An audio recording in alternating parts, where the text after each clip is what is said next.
You may wonder why I've been speaking and writing more and more about grief,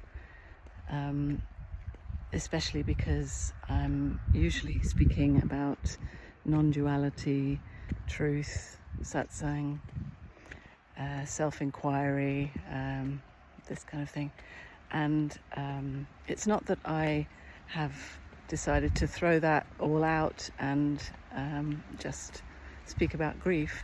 It's that I really see that it goes together, that grief and other aspects of the human experience, but particularly grief, is such a way of deepening and embodying this non-dual message and this non-dual recognition.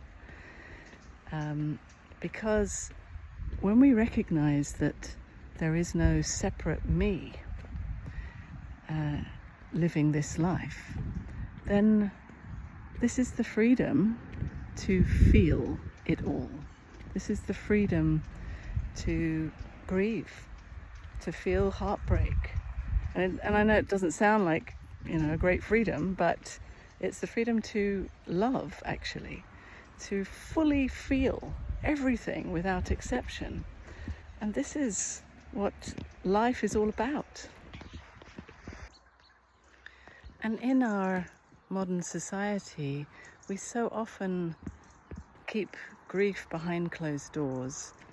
We are left feeling so isolated when a loved one dies, or there's a big change in our lives, or even as we watch the news or scroll through our social media and see all the terrible things happening in the world, or the state of the planet, of course it touches our hearts and it hurts.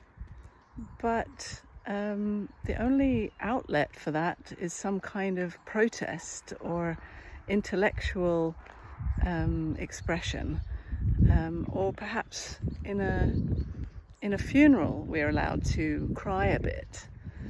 But what if grief was welcome in our culture much more? What if grief was seen to be a gift, a medicine, actually, to invite us to come back to our hearts, to come back to love, to come back to truth and what is real in our human experience and beyond, because grief, actually coming back into our heart, is an invitation to meet who we really are beyond the human experience, to meet ourselves as love.